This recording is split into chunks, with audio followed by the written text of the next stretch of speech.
लगा महबूब चांगल्याच हलग्या कडकडायला लागले ते र. आपल्या ईर्ष्यू बाळासाहेबांनी सुलतानला घेतलाय, चिरत मारून आलाय तो. यायला आपल्या नशिबी नाही लागा, तो असाच दावणीला कांड्या फोडत बस. आपली ताकद नाही आता, म्हणून मी काय तुला असंच सोडून देणार नाही रे. तुला शेवटपर्यंत मी संभळीन, काय काळजी करू नको. नाही ऐकणारला का नाही काय रे ते? अवय शेठ अण्णा जायती. कुणाबरोबर बोलायला लागले ते? अहो बैला बरंच बोलायला लागली ती. हो अण्णा.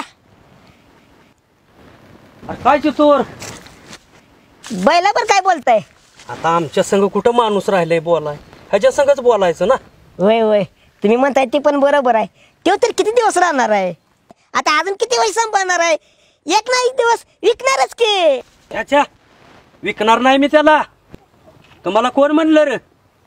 अहो ती सतीश भाऊला नोकरीसाठी पैसे भरायला जायचे का नाही? मुंबईला भरायला जायचे का नाही? आणि त्या दिवशी आम्ही आलो होतो तुमच्या घरात, पाऊस पडत होता म्हणून. राव कौलं सगळी कळत होती, जागोजागी भांडी सगळी ठेवली होती. घर आहे का शत्तर आहे तीच कळत नव्हतं. तेव्हा तुम्हीच म्हटलं होता घराची कौलं यावर्षी बदलायची ती.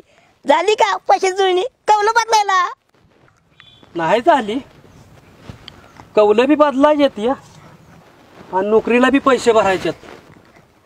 पण म्हणून काय लागा महबूबला ऐकतो काय रे? मी नाही ऐकणार, आयुष्यभर त्याला सांभाळणार आहे.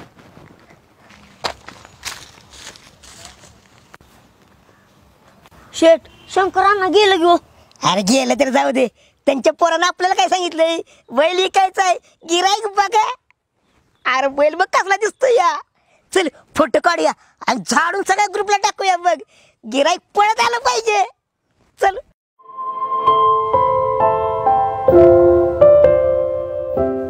एकीकडे पोराची नोकरी, एकीकडे घर आणि एकीकडे तू. नाईलाज आहे महबूब. शंकरांना हो बाळासाहेब, मला समजलं ती खरं आहे का? मेहबूबला काय लागलाय ती? होय बाळासाहेब. अहो शंकरांना स्वतःच्या हिमतीवर आज पत्र तुम्ही मेहबूबला सांभाळलं आणि आता काय लागलाय? नाईलाज आहे बाळासाहेब. अहो शंकरांना एवढं काय झालंय? अहो पोराला नोकरी लागते, त्याला पैसे भरायचे, घर दुरुस्त करायचंय. एक नाही अनेक गोष्टी आहेत त्या. तुम्हाला काय सांगून उपयोग आहे बाळासाहेब? नाही शंकरांना ते तुमचं काय का असं ना, पण मेहबूबला मी तसं ऐकून द्यायचो नाही. नाही नाही जमणार नाही बाळासाहेब. शंकरांना माझं काय ऐकता का? माया सुलतान संघ तुमचा मेहबूब एक मैदान पळू द्या. असं कसं शक्य आहे राव? असं कसं म्हणता शंकरांना? मेहबूबकडे जरा बघा. अहो त्याची ती अजून मला रग दिसत्या. तुमचं मेहबूब मैदान मारणार म्हणजे मारणारच. आणि त्याने जर मैदान मारलं तर मेहबूब तुमच्या दावणीला असणार, पण आयुष्यभर मी त्या सांभाळ करणार. आणि नाही मारलं तर? नाही मारली तर या बाळासाहेब पाटला शब्द आहे, आयुष्यभर त्या सांभाळ करणार म्हणजे करणारच. बाळासाहेब असंच जर असेल तर न्या त्याला शर्यतीला.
तुमच्या महबूबनं शर्यत मारल्याचं हे जरा पैसे आणि तुमच्या सतीच्या नोकरीचा जो विषय आहे ती माझं मी बघतो त्याचं तुम्ही टेन्शन घेऊ नका. याला बाळासाहेब खरंच तुम्ही या गावचं सरकार आहे. तुम्हाला कणव आली रो, पण त्या सरकारला कवा कणव यायची. असू द्या, आता आपण वाटच बघायची. अहो त्यांनासनी मोठमोठ्यांनी सट्टा लावून घोडं पळवायला चालती ती. त्यांची शिकारी हाऊस पुरी करायसाठी बंदुकीने एका जनावर मारायला चालतंय. ह्यानासनी खाय पियासाठी कोंबड बकरं कापलेलं चालते ती आणि आपल्याला शिकवते ती जनावराचा कायदा. अहो त्यांनासनी कुठे माहिती आहे बैल म्हणजे आपल्यासाठी नुसती जनावर नव्हती. अहो ही आपली जीव आहे. शर्यती चालू असल्यावर 10-20 घराच्या चुली पेटते त्या. 10-20 कुटुंब जगते ती. हे कधीच कोणाला दिसत नाही. गोमाता म्हणून आम्ही गायींना सांभाळायचं. त्यांच्या पोटी जन्म घेतलेल्या वासरासनी जीव लावून लहानाचं मोठं करायचं. आणि इथं शर्यती बंद. मग आम्ही शेतकऱ्यांनी काय करायचं? बैलास नेऊन खटकाच्या दावणीला बांधायचं. बरोबर आहे बाळासाहेब तुमचं. येतो. या